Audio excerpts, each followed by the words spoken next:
Good day, ma'ams and sirs, and welcome to the Number 9 with Tommy podcast, where we surveyed 100 of Puffy's survivors, and the top 6 answers are buried beneath the facts of Tupac and Biggie's murders. No cap, Number 9ers. The Diddy news shook the biz, like a cargo ship floating right into a bridge. Meanwhile, UNC got knocked out, like we'll soon see happen to Jake Paul, and Caitlin Clark dropped 41 while Ice Cube waits for her to take a call. So here we are to discuss all of that and then maybe call out a fan. Greg from across the street, come on the show. I mean, god damn. We want to discuss conspiracies and we need a professional take. Let's do it a week from today, and I promise we won't go too late. The show would be great. Outlandish, insightful takes, wild debates, no fillers. I'm talking potatoes and steak.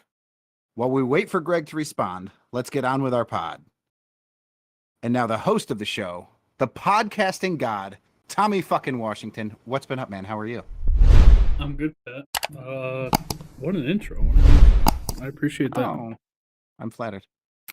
It's funny because right before the show I said, hey, why don't we talk about the bridge thing and the tournament? Yeah, you nailed everything in my fucking intro. And then said, we'll just save the Diddy stuff for next week. So have you heard the conspiracies about it? Perfect with your neighbor and everything, because have you heard the conspiracies that they planned for that bridge, that ship to strike that bridge to lessen the effect of the Diddy news? Have you heard that conspiracy? Yeah. It's always when two things happen, people are like, "Oh, that's a cover up." Like, no, I don't think anybody's covering up for Diddy, bro. That's not a thing. If anything, the Diddy thing was a cover up for the fucking bridge, but I don't think the bridge was an intentional thing. I actually said that to my mother. We were talking about it the other day, and I said, I almost wish that we could blame a terrorist when something like that happens. Like, if you're the guy driving, well, that they cargo did that ship with 9/11. Did that really matter? They blamed the terrorist, and some would say that's an inside job. Oh, that's a good point too. Yeah, because we still question how it's even possible to pull something like that off. But I can't help but think of the crew on that cargo ship, because the power goes on and off a couple times, and you know what's coming. You can try anything you want to try, but you know what's going to happen. That's got to be a really shitty way to go. And then the innocent people who are on the bridge, that's no better. Well, so how many people on the cruise ship all the way died? around? What's that? I don't think anybody on the cruise ship died. That was a cargo ship, not a cruise ship. Yeah, well, I said crew ship, not cruise. Oh, crew. Yeah, I but got you. I definitely thought you said cruise ship. No, but I don't think anybody died on the ship. Are you sure? I'm not 100% positive. So to be honest with you, I haven't read any articles about it or anything. I saw the video of it happening. Terrifying. I believe that. Man, it's one way or the other as far as I knew last, which might be as old as 2 days ago. But they basically had not found a lot of people because they think they're under the bridge, like the Red Hot Chili Peppers song. But I think that everybody in the boat died. I, again, could be totally wrong. I think you're wrong on that, because it could be everybody lived, but everybody. The boat didn't sink. Let's Well, I mean, a car doesn't sink in a car crash, but people still fucking die, bro. Yeah, I'm pretty sure anybody that was in a car is dead. No one from the boat was injured, said Nick from Second Armament. Oh, I was just going to Google it. Thanks, Nick. By the way, Nick said, yo, yo, yo, what up, boys? And then a bunch of crying faces and a brain exploding emoji. I don't know if Nick, that's actually very foretelling of your future. There's going to be a lot of crying from a very noisy little boy, and then your head's going to explode. So enjoy your decisions. Nick from Second Armament, once again, congratulations on the baby to be. Yes. Pat, how was your weekend? How was your week? If everybody hasn't noticed, we're doing this. Tom was as skinny as you before he had Colin. I want you to think about that for a minute. That's not true. Nick knew me before I had Colin. You were gonna have a Second Armament blimp. If everybody hasn't noticed, we're doing a show on Tuesday instead of Sunday. We will also be doing the show next Tuesday instead of Sunday because I am going to. One of us is super popular. Yeah, I'm going to a Celtics game Saturday night or Sunday night, so I won't be back in time to do the show. Obviously, we could do it earlier in the day, Celtics but game, is it in Boston? yes, sir. Okay. So our friend and guest of the program, Griff gets tickets every year from his brother-in-law for Christmas. That's quite And the present. for some reason, his wife doesn't like going to the games with him. So for the last 2 years, he's invited me. Probably because Griff is an intense sports fan. No, not when it comes to the Celtics. We have a great time. We go, we watch the games. I think the biggest downfall is that I won't be able to eat with Griff, which, you know, anybody that knows Griff knows that Griff's a bigger guy. And we like to eat together. It's quite fun. We actually went golfing on, we were supposed to go out and play 18 on Saturday. And because of the wind, and it was cart path only because of all the rain last week, we decided to go to the simulator. So then I was like, hey, I want to get breakfast before we go to the simulator. And he was like, yeah. And immediately when I got there, I was like, I can't go absolutely ridiculous like I normally would with Griff. So I got steak and eggs. It came with home fries and toast. He ate my toast. Nobody touched the home fries. Very You upsetting. probably could have gotten away with like, hey, I don't want home fries and toast. Like I could have. Well, I could have, but I didn't. Oh, dude, I got so many stories to tell you about this diet. So last Thursday, I had a dinner for work that I had to go to that was at the AquaTurf. Yeah. And you've been to the AquaTurf, amazing food when you have dinners there. Yeah.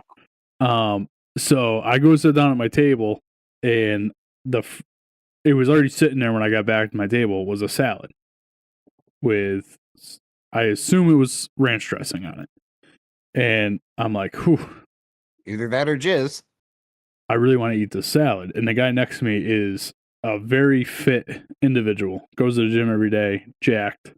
And he's like, eat the salad, dude. It's like 300 calories. It's like, there's like no calories in that. You can eat it. And I'm like, no, goes against the diet. Can't eat it. So I just sit there and stare at it. And they finally come and take the salad, right? And then the next plate that comes out. Now, mind you, this gentleman gets up and goes to the bathroom. They put a plate of pasta in front of me. And I'm like, oh my God. So I pick up the plate and I put it in front of him because he's not there yet. So I put it at his plate, and the server comes over and puts another plate down in front of me. And I was like, no, I don't want that. He's like, you sure? And I'm like, yeah, I'm sure. So then finally it's time for the entree, which I got prime rib. And that comes with mashed potatoes. Luckily, I got which you've been there before and had prime rib. They give you a massive piece of prime rib.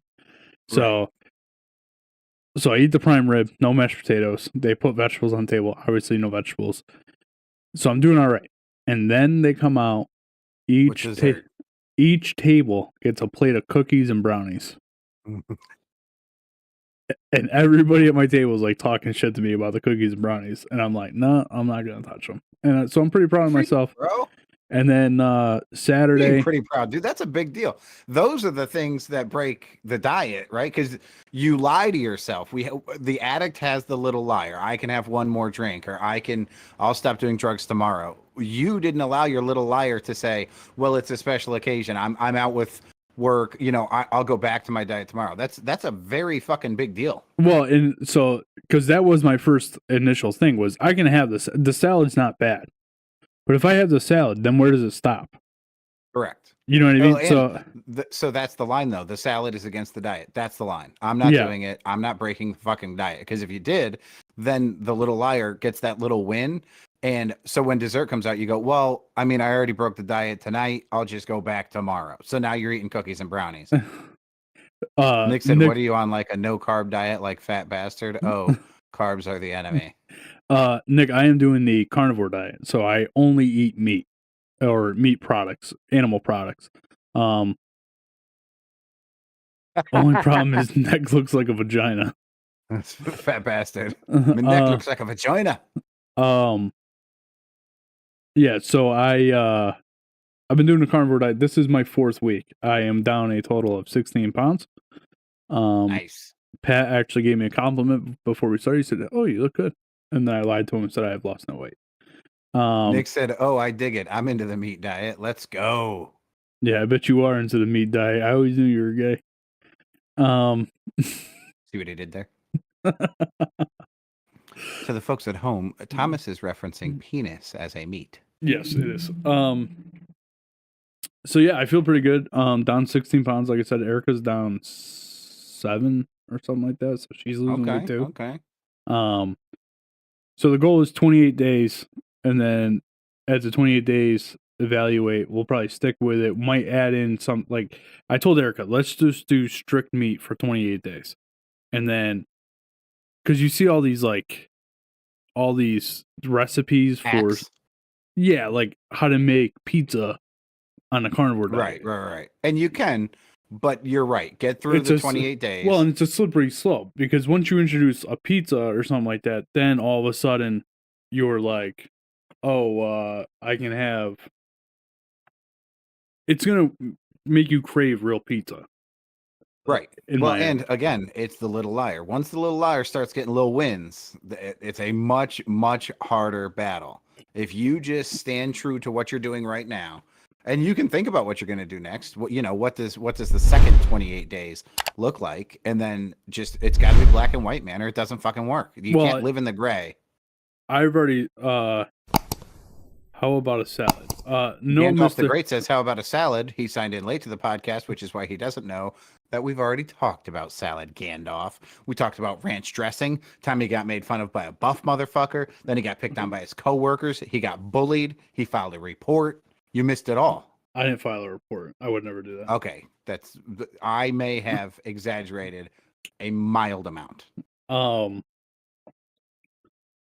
Yeah, I forgot where we were going with that. But so my thing is, no matter what, I'm sticking to this until I go on vacation. When I go on vacation, the plan is to, yes, I will eat what I want, but keep it in mind that should be. How about put the fork down? Easy, buddy. Easy. Yeah. This motherfucker's dropped 16 pounds in a couple weeks. You're talking shit. Why don't you put down the fucking Scotch glass, buddy? Anyway. Is he a drinker? Oh yeah. Oh, okay.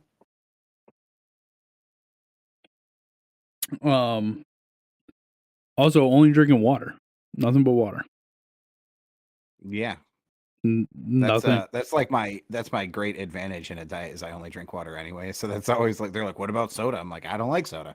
I just like fucking water. I haven't even had I was big on Coke Zero for a long time, which when I started getting all those dizzy spells and stuff, I pretty much stopped drinking anything but water, but I was drinking like Propel water. And I stopped drinking that because of the artificial sweeteners in it when I started this diet. Right. Again, I don't know if they're really that bad for you. They say they are, but I actually heard Joe Rogan say the other day, like, if those artificial sweeteners kill you, you're a fucking pussy. So yeah, but feel pretty good. I definitely find that I'm not on the weekends. I don't want to say I have more energy, but I'm not as lazy. Like I want to go do things. Yeah, you're not lethargic. So Pat, I have 2 stories from this weekend I want to tell you. I'm ready. And tell the world. So Saturday I went golfing with Griff, did all that. Then I went and saw our friend, I don't really have a nickname for him, but I'll just say Elliot. Went and saw him for a while. Oh, that's a nickname. Yeah, kind of.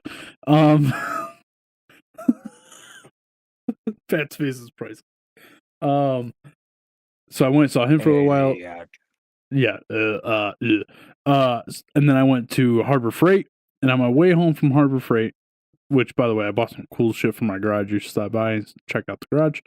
Did you get a hammer for $7 or less? I did buy a hammer. It was $50. Nice. How much? $50.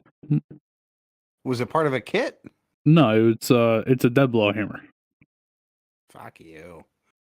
Erica said pork chops with Parmesan cheese sauce for dinner. Actually, she put Parm cheese sauce. Yeah, so yeah. How was it? Actually, it was very good. The sauce. I actually was going to talk shit about the sauce, but what she did was she cooked the pork chops with the seasoning, and then put beef or chicken broth in the pan, and put some Parmesan cheese on the top, and made like a sauce of it. It was very good. Oh, well, she's quite the cook. Yes. Well, sometimes. How much lemon and cream cheese did she put in the meal? 0. She snuck it in there somewhere. I don't believe it. So I'm on my way home from Harbor Freight, after I bought my $50 hammer. And I'm on Route 4 by Tony's Package Store. You're familiar with this? I'm You know, familiar with Route 4. You know, Tony's Package Store right when you cross into Harrington. Yeah. It's on the left-hand side. If you're going towards Torrington, it would be on your right-hand side. Yes. Yeah, okay. So I'm just before that, and there's a little curve, not a big curve. Yeah, I know. Yeah, I know what you're talking about. It's like 45, 50 miles an hour. Yes, but this is important to the story. There's a little curve, Okay. not a big curve. Right. I'm watching a car in front of me. It's hitting that curve and continues to go straight. And I'm like, no brake lights, no nothing. And I'm like, they got to realize it. They got to realize it. Right? And nope. Boom. Head on into the wooden guardrail with the cables in it. Yeah. Turns him sideways, like the back end of the car pushes into it. Then I see him hit the brake lights. From there, the car catapults into the air, turns the opposite direction, and goes directly left into the guardrail on the other side of the road. Oh my God. So I'm like, I gotta stop. So I pull over. I get out of my car. Nobody around me stops. Traffic is still going by in both directions. Nobody cares. Dude, every time I've ever stopped, there's maybe one other person that will stop. No matter how bad the accident is, nobody gives a fuck. Well, after I saw a few people stop once they saw me pull over, but traffic was still going by. So I get out of my car and I'm waiting for traffic to stop so I can cross the road. I cross the road. The kid, who couldn't have been 17, if he definitely wasn't 18, he was probably 17, maybe 16, gets out of the car and he's like, "Oh my God, what happened? Did I blow a tire?" And I said, "Nope." Possibly. I said, "Nope. I think you're on your phone." And he was like, "Well, my phone went off, but I didn't look at it." And I'm like, "Okay, we need to call the cops." And he was like, "What?" And he's walking around his car. He's pacing. He's freaked out. You know, obviously, This is obviously his first accident. And I'm like, "Calm down. We need to call the cops." And he goes, "Can I call my parents first?" I said, "I tell you what, you call your parents. I'll go back over to my truck. I'm going to call the cops." So I go back over to my truck. I call the cops. This guy stopped, like, coming towards the way he was on the opposite side of the road of me. He was like, "Hey, everything all right?" I said, "Yeah, he's fine. I'm calling the cops, blah, blah, blah." So that guy stayed. Everybody else that stopped, I told him to get the hell out of there. There's no reason to have 400 people stop. Especially not with that turn right around the same area. So I call the police. They show up. And then I don't know if his parents showed up first or if the cop, but they were very close to each other. Like, I think this kid lived down the road that's right after Tony's. Like, that's the way his parents came from. They were very close.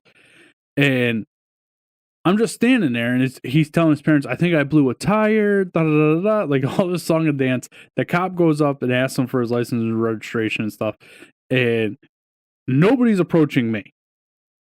So I said, "I'm fucking out of here," because I would have buried that kid to his parents and said, "He shouldn't be driving because he doesn't know how to put down his fucking phone." To say that you threw him under the bus to the cop, I was going to roast you. No, I definitely would have to his parents though, because like, and I told this to Erica when I got home. I almost said to the kid, like, "Hey man, you got into an accident. It happens. You need to be honest with what you were doing. Like, just be honest. Don't try and cover up the fact that you're on your phone. Your parents aren't stupid anyway. Like, it's very obvious you did not blow a tire. The only reason the rear tire was popped on the car is because it went through the guardrail. Right. Like, the whole passenger side, like, the car's totaled. Right. Like, he broke the control arm. The rear tire's smashed in. He probably broke the rear control arm. Like, it's destroyed. And at this point, just be honest. And I'm pretty sure he lied. I don't know. I got out of there. So that's story number one. Hold on. Let's pause you there. Last week, I'm with old man Clutch. My boy. And by the way, do you know where old man Clutch comes from? No. You should ask him about it. Okay, I will. because it's like one of those old nursery stories that we used, but it's more so in the Okay. African American community and from Okay. where he's from in DC. It's a great story. He told me all about it. I am tasked with bringing him to drop a vehicle and then pick up a different vehicle. After we drop the vehicle, he says to me, and this is where I blame him 100%. I don't. I fuck with him and keep telling him it's his fault. But he's like, "Hey, can we stop at Burger King?" Now, I haven't eaten lunch, but I'm not planning on eating lunch. But I'm like, yeah, whatever, man. They got really good crispy wraps. I'll grab a crispy wrap. Let's do it. They have really good Whoppers too, and chicken sandwiches. That's true. Remember when you and I were eating those chicken sandwiches every day? So fucking good. They were 2 for $6. Oh my god! Yeah, and we would get one Whopper and one chicken sandwich, or two chicken sandwiches. So we were good. Crushing it. No wonder we looked the way we look. So he's like, I get to the window and they're like, "Hey, can you pull forward while we make your food?" I'm like, "Yeah, whatever. This is perfectly common. This is an everyday." Are you at the one at a fast food restaurant? Are you near like the one right down the street from your? No, Okay. we're in the heartbeat of Connecticut. Okay.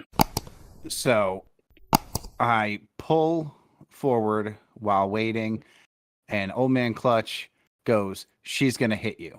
And I turn and I see in his mirror that there's a car backing directly at me. So I grab the shifter, I drop it into drive, I hit the gas, and wham! She hits me. I can't get away in time. So I pull forward. I'm like, motherfucker. This was a fucking 5-minute stop. That's going to take hours because we're in fucking Hartford. The cops are not coming for this fucking private property car accident. They're really not supposed to. So I fucking go over. This girl, she's got to be 19, maybe. She's got one lazy eye and one crooked eye. I don't know what the speech impediment was, but she has some form of a speech impediment that makes her, like, if there's a reality show about hoarding or I don't know, like maybe running your own daycare from home, she belongs, like Carol Baskin would be like, that bitch cray. So she's like, "I'm so sorry, I didn't see you there," and I'm like, "Well, it's a large vehicle that you didn't see, but I understand you didn't look, probably is what happened." And she's like, "What? I don't know what we do next." And I'm like, "I'm gonna get some information from you. I'm gonna give you some information, and we'll go from there." So I have to call the police because she says I don't have insurance. Oh my god. She's like, "I think I might not have insurance, but here's the deal. I bought the car, and the person I bought the car from said they would leave it registered and insured, or she said they told her they would leave it insured for like a week so that she could get her stuff together." Now, to me, what I hear is like she bought it from her aunt, right? She didn't say those fucking words, but that's what I'm hearing. You're an idiot. Because if you're telling me, I hope the end of the story is she got arrested. Hold on. If you're telling me somebody's leaving the insurance on a car, I just assume you know the fucking person. So actually, I did that. I did that with somebody when I sold my Dakota to a gentleman that we both know. I left it registered and insured in my name until he finished paying me for it because I didn't want there to be any question of that. If he didn't pay me, I'm getting the truck back. But also, I'm taking the risk of him driving my vehicle registered and insured. Right. You know what I mean? But also, that's more. Erica said she clearly saw out of the sides of the car, just not behind with those eyes. Facts. She's probably looking right at it. So fast forward 2 hours and 15 minutes. Well, okay, well, let's fast forward an hour and 45 minutes first. No shit. At some point, the police department calls me back. I'm not making this phone call is one of the most mesmerizing phone calls I've ever gotten in my life. I see that it's the Hartford PD. I pick up the phone. I say, "This is Pat." And they go, hi, is this Patrick? And I go, yep. I hit him with the delayed response because I'm already I'm like, you got to be kidding me. So she goes, hey, are you still at the scene of the accident? And I'm like, huh? I'm like, I called you and you told me to stay where I was. Yes, I'm still at the scene of the accident. And she was like, okay. So we're in the middle of a shift change. Now this is well over an hour after I called. So I'm like, okay, what does that mean for me? And she's like, well, it's going to be a while before we can get an officer out to you. And I'm like, clearly it's already been a while, but how long? And she's like, I don't really know. I'm like, okay. I mean, she's not a customer service rep. What am I going to say? So we hang up. The girl comes over and she's like, listen, I got to pick my son up from daycare. I'm a single mother. I don't really have a choice. Daycare's not going to stay open. I got to go. And I'm like, What time of day is this? By this point, maybe 3:15, 3:30. Yeah, daycare is open until 5, but anyway, keep going. It was in Norwich, the daycare, so it was pretty far. Okay. So I'm like, I don't give a fuck what you do. I'm being honest with you. I truly do not care. But let me explain to you. I don't know how that's classified. Like, you might get hit with leaving the scene of an accident. And she's like, well, I don't know what to do. Now, meanwhile, my vehicle looks like it got dirty in the corner where she hit me. Like there was a little scuff. Her vehicle, the rear end is caved the fuck in. It's shattered. Like her whole fuck. It was a hatchback. There's just pieces all over the ground. So I'm like, I don't know what to tell you. Like I took pictures of your vehicle. I have your plate. I took a picture of her license. I took a picture of her registration. Like, you can go if you want to go, but I don't think it's a great idea. Is there anybody else who can pick up your son? And she's like, no. I'm like, do what you got to do. So she takes off. Old man Clutch gets a different ride. So I'm by my onesies. And I'm waiting. And the police call. And they're like, hey, are you still at the accident? And I'm like, yeah. And they're like, so we're getting ready to send a police officer out to you. And I'm like, well, hold on. Would it be easier if I just drive to you? Because there's some information that you need to know. The other driver has left. She had to go pick her son up from daycare. It's been quite a while. So she didn't exactly flee the scene of the accident. I just want to be clear about that. She had to go get her kid. And she's like, what do you mean she left? And I'm like, well, in order to get her kid, she had to be there. So she had to leave here. So she had to leave because it's been like 2 hours and this, like, nobody's hurt, everything's fine. I called you out of like routine because I wasn't sure about her paperwork. So that's where we're at. Do you want me to just drive to the police department? And she's like, no, that would take even longer. And I'm like, because there's a cop like close? And she's like, there's not a cop close to you, no. And I'm like, I'm pretty close to the police department. I could come and just fill out some paperwork. And she's like, no, stay where you are. I'm like, okay. So after 2 hours and 15 minutes, cop shows up.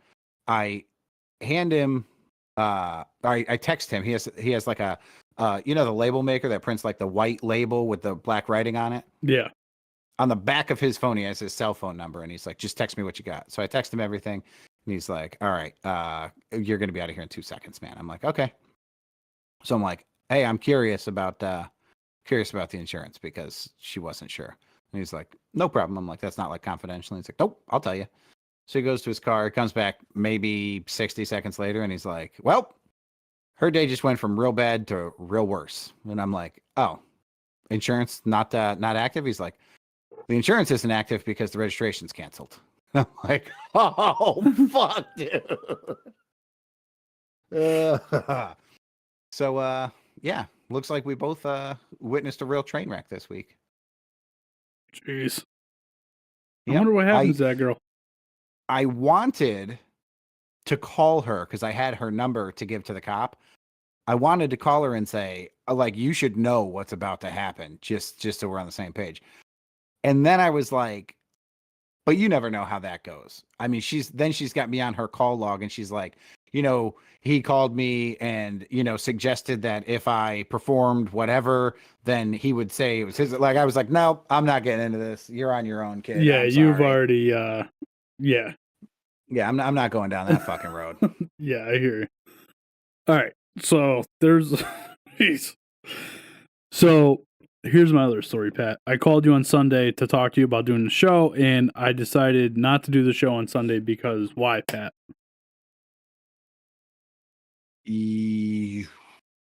Sunday. I don't fucking remember. Nick from first off, I got to read a couple of things that Nick has said. He said, "Can you believe Deeds bought us all these?"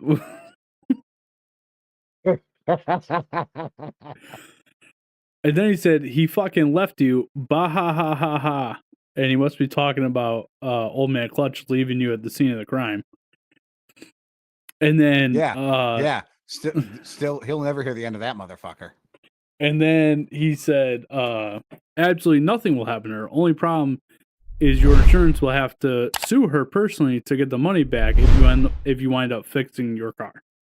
Well, something tells me that since the only job she could possibly be doing is like I got nothing. Playing hot cross buns, hot crossed eyes. I have no idea. Her eyes drift further apart in the middle of a conversation than my parents. I don't think anybody's collecting any money from her. So Pat forgot why we didn't do the show on Sunday, so I'll tell everybody. In my defense, it was 48 hours ago. I called Pat and said, "Hey Pat, happy Easter." And then he said something about the Lord. He actually sang a little tune. Can you sing that tune for us? Is that true? Yes. You tune about the Lord? Yeah, you sang a song about Jesus. Oh, I did. I don't remember what song it was. It was a church song. It was. I thought you were going to say I sang something dirty. I actually sang something very clean. What song was it? I don't remember because I didn't. Christ has died. Christ is risen. Christ will come again. Yeah, he kept singing that. That's a song from my my pew days. Can you sing it the way you sang it on the phone? I sang it like we sang it in church, dog. Can you sing it for us? No, I'm not. If I wasn't put on the spot, I probably would have been froggy enough to do it. Now it's very weird. I think you should do it because I want to save it as a sound clip for later. For when Morgan Freeman dies? Yeah. Pew days meant different things to us. They surely do. So anyway, so I bought a smoker on Sunday and I was very excited about it. I came home, I built my smoker. Yeah, and I remember. This is why we didn't do the podcast. And I didn't want to do the podcast because I thought me smoking the brick. Yes, Erica sang the song with him. If I can get you guys down into the recording studio, I will gladly record that and put it out an album for you guys. So I built this. So I bought this smoker. I was all excited, Pat. I'm not gonna have time to do the podcast because I'm smoking a brisket. So I talked to a buddy of mine, Twizz's Barbecue. If you guys are interested, he does barbecue on the side. Great barbecue from what I hear. I've never actually had his barbecue. Twizz's? Twizz's. TWIZS. He just does it out of his house. He caters events and stuff like that. I keep trying to talk him into buying a food truck. And doing his own thing. Yeah, but he's too much of a bitch. But anyway, so I put together a smoker. I get some ideas from him. I said, Twiz, how long does it normally take you to cook a brisket? And he said, I put it in until the temp gets to 175. Then I wrap it in aluminum foil. That's usually about 4 hours. Then I wrap it in aluminum foil and cook it until it's 200 to 203. Very specific temperatures, right? So I'm telling them, so I build my thing, I put it on the smoker. It has a little meat thermometer that will digitally tell me on the display what the temperature's at. And I tell Twiz this, and he goes, yo, man, those things aren't always accurate, just so you know. So he says that, so I go, it can't be accurate because it's getting too hot too quick. Right?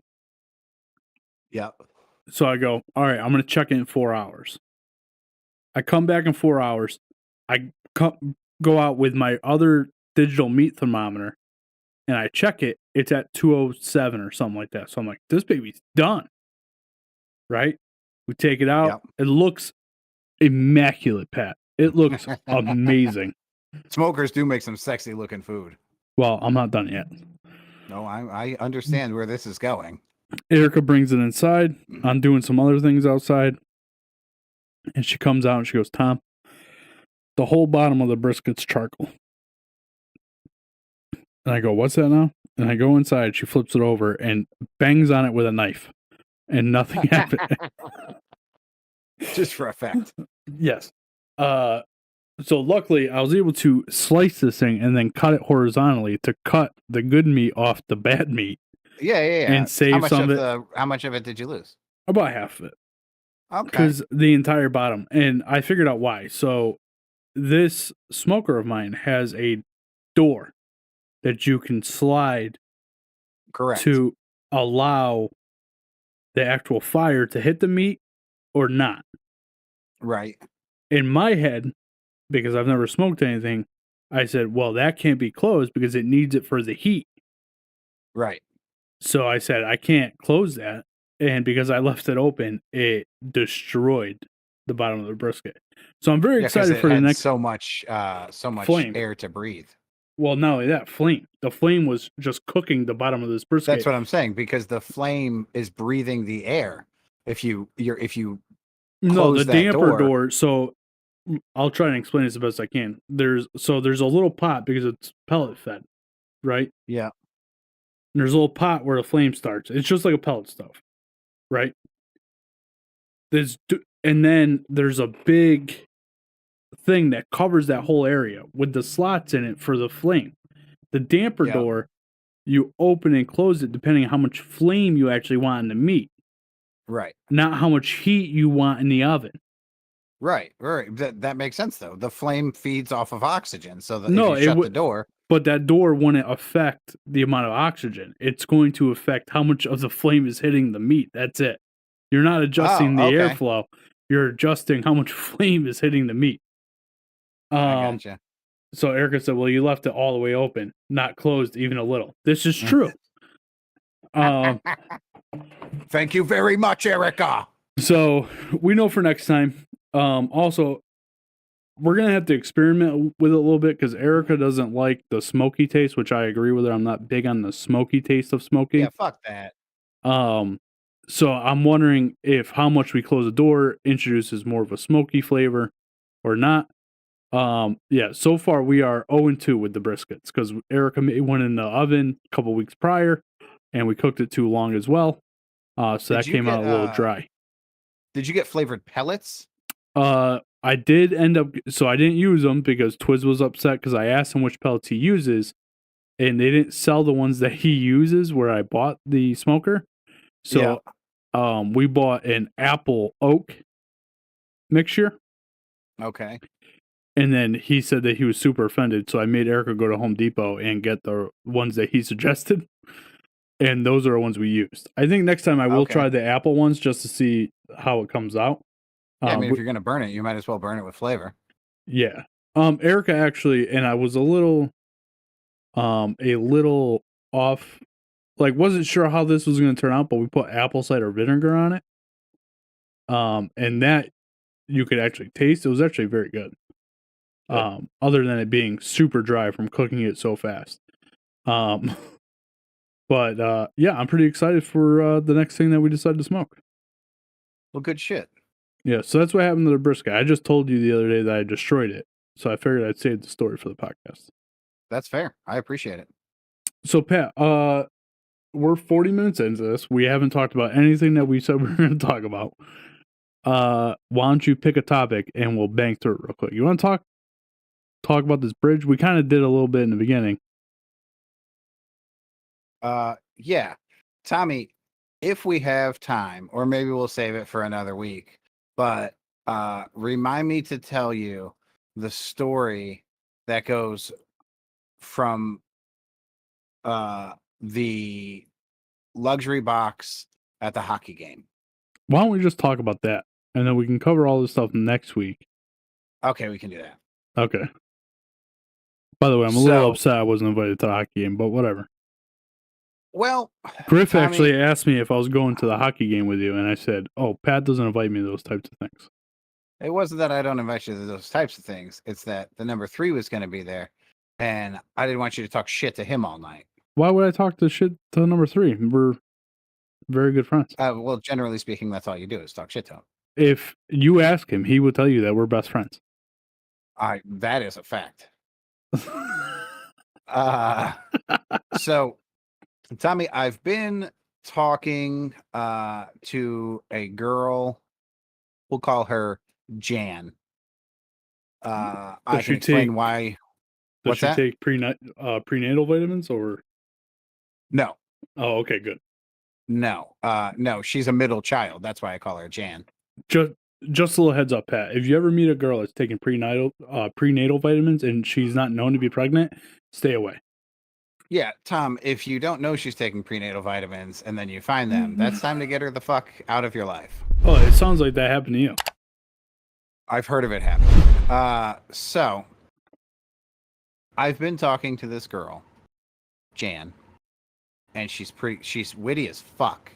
She gets like all the Dumb and Dumber and the Adam Sandler references. Oh the my Chris God, Farley. you must be in love. I'm certainly very interested, very, very interested in, she's extremely smart. She's super funny, and she's witty. And not anything against women, but I don't often find women very funny. Even female comedians, I don't think are as funny as male comedians. So this is like the funniest chick I think I've ever met.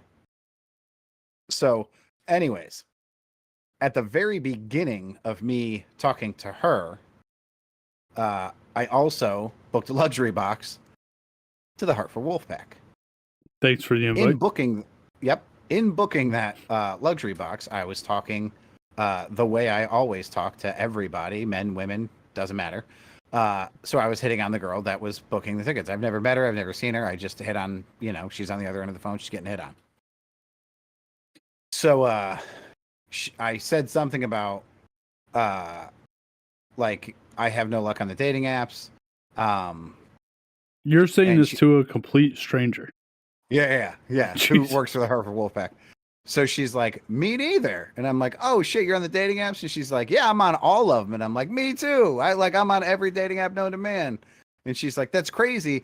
And I assume that it's because I live in the middle of nowhere that I don't have any luck. And I'm like, oh, okay, you don't live in Connecticut? And she's like, no, I live in Litchfield. And I'm like, I'm going to keep it to myself that I live 10 minutes away from her. Like, this doesn't need to be public information. She doesn't need to know where I live. So until she asks you for your address for the tickets? No. So I just bury that deep within my soul. Again, I've just really started talking to Jan, so I don't feel weird in any way about this. But she sends me the email with like the information, and she sends me a second email with her phone number. And she says, text me if you need anything else. So I'm like, got it. I don't know. Maybe that's her work cell. I'm not going down that road. It's cute. It would be cool, but like a good story. But let's be real. She probably looks like that chick that we saw at Walmart that you used to date. So, anyways, Jan is supposed to go to the hockey game, but through life happening, she can't go. So I'm at the hockey game. We're like halfway into the first period. Now, my brother Tony's there. His buddy's there. Number 3's there. The show dog's there. There's a lot of people who know me. And this very attractive girl walks into the luxury box. And she's dressed to the nines. And she's like, Patrick Gallagher?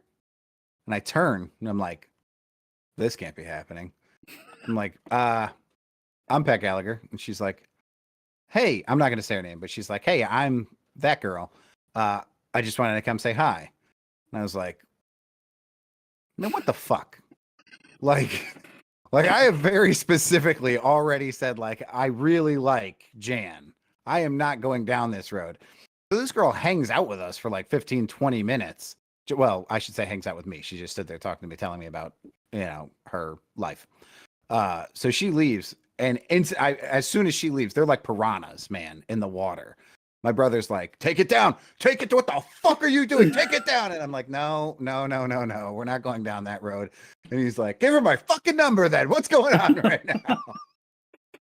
So my story is one of perseverance and growth. I did not, and I still have not, make any attempt to go after the Wolfpack girl. I'm pretty focused on. You're an idiot. Well, time will tell on that one. Maybe, you know what I don't know about Jen? Maybe she's a raging alcoholic. Maybe, she kicks puppies. I have no idea. But so far, so good. So I'm not going to be the one to throw the wrench in the plan. Well, Pet, you're not dating Jan, right? Nope, I'm not dating Jan. So there would be no harm. Second Armament said, absolute fucking idiot.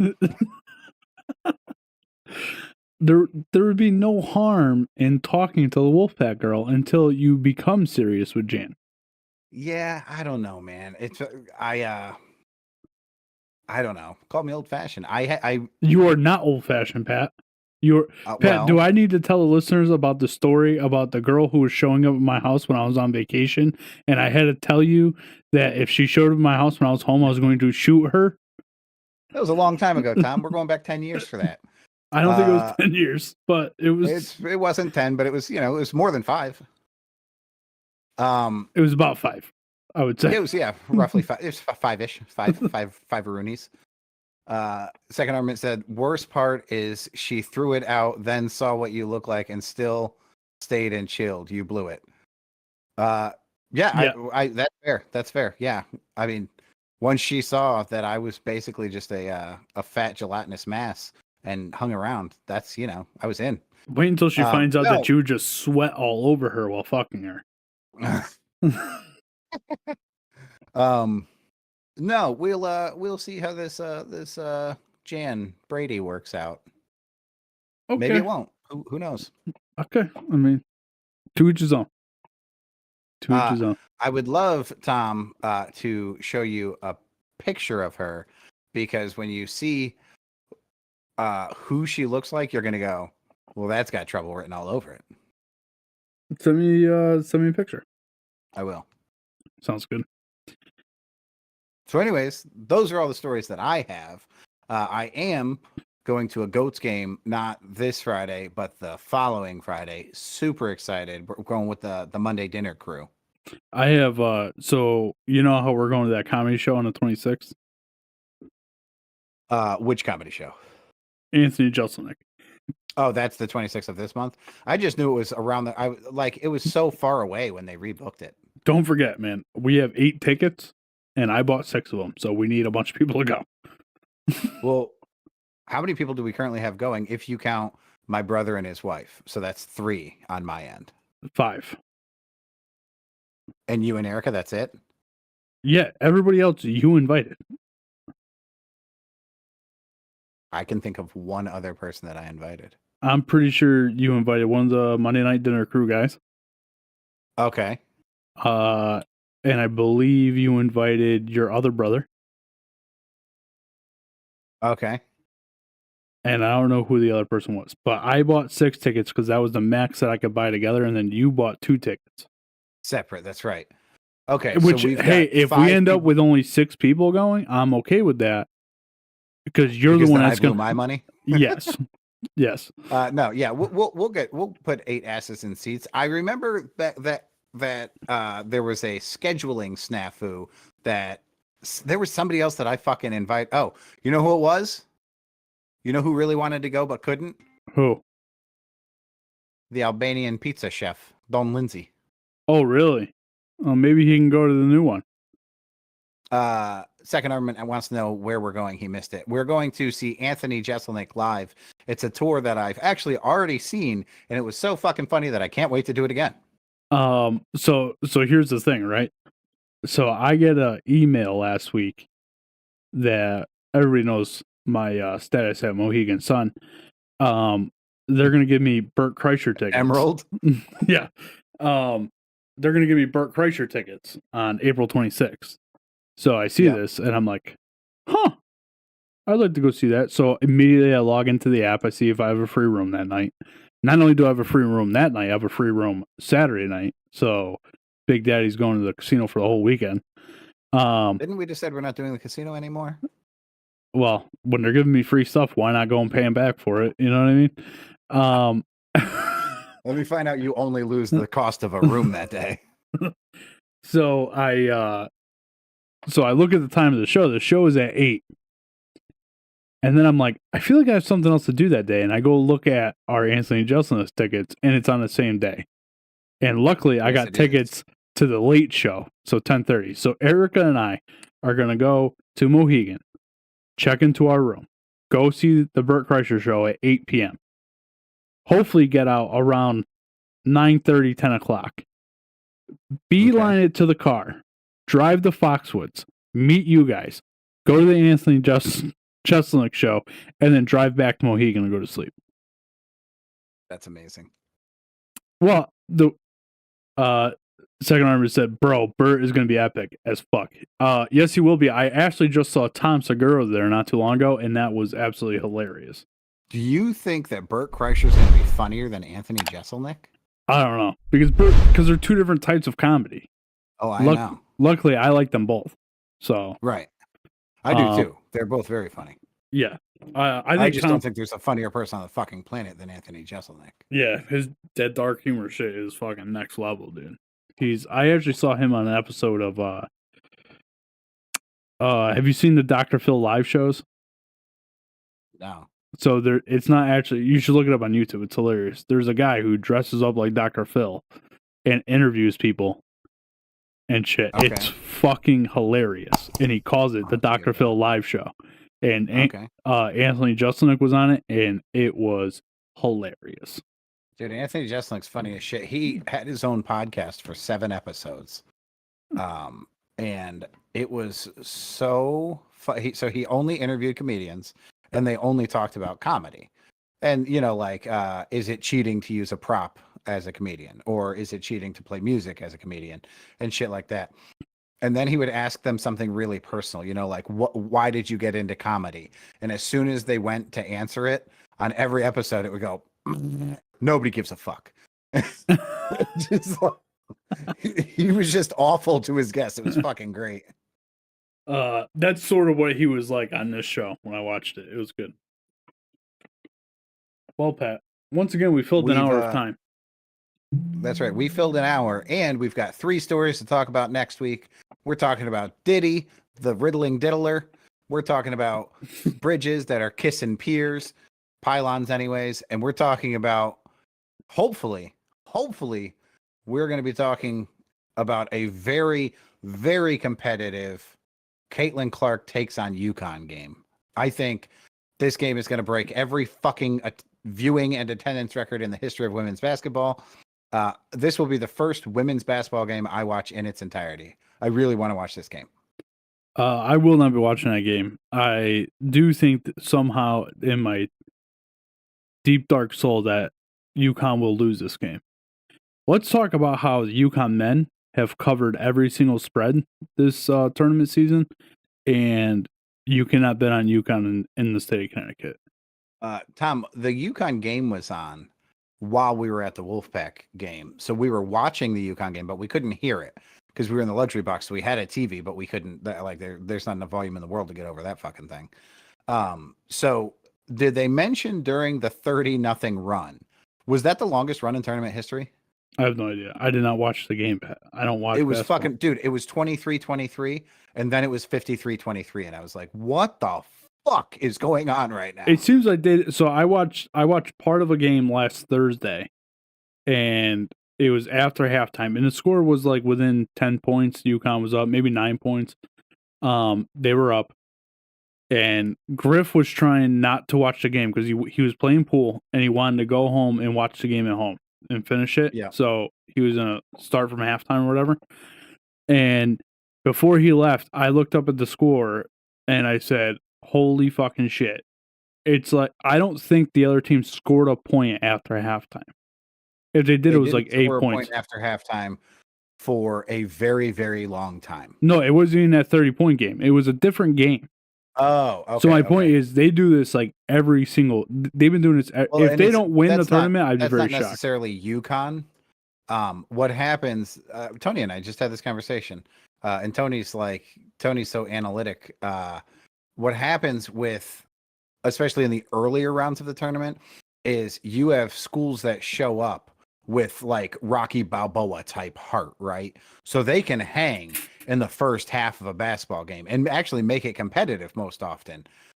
The problem is talent takes over in the second half because those guys are never going to get shook. They're never going to get nerves. They have ice running through their veins and they've drilled it so many fucking times that they know exactly what they need to do. And that heart is going to get beaten down at some point by talent. In a sport like basketball, I mean, in a fight, you could win with heart, even against somebody with talent. But in a game like basketball, where you're 5-on-5 and there's so much team and there's so much skill, nobody has a puncher's chance in a basketball game. So what happens in the second half is the truly better team oftentimes will just blow the other team out of the water. Yeah. And UConn's so fucking good that they make these. I mean, Alabama is not a bad team, but they made them look pretty fucking bad that night. Yeah. I said to Griff the day UNC got knocked out by Alabama, I told him in the morning, I was like, I'm not very comfortable with this game tonight. And he was like, oh, come on. UNC's going to run through Alabama. And I was like, I don't think so. I don't know why. I fucking the whole time going into it. And then it was really close at half. And I was like, well, we just had this conversation. Like maybe because they're the better team, they'll take it. And then homeboy from Alabama, I don't remember his name. He had a stupid fucking mustache and he had a second half. God damn, he had a second half. That's the way it goes. Yeah, pretty much. I wish I could get into basketball, but I can't. I love college basketball. We should have went down to. They were doing, maybe it was women's. They did some of them down at Mohegan this year. I feel like they do some of them there every year. I don't think they had men's because Tony and I would have went. We did go to Madison Square Garden to watch UConn beat UNC this year, that was a special type of fun. Pieces of shit. Well, it is what it is. It is what it is. All right, Pat, you can get us on here? Number 9ers. Nick and little baby Nick. I say, good day.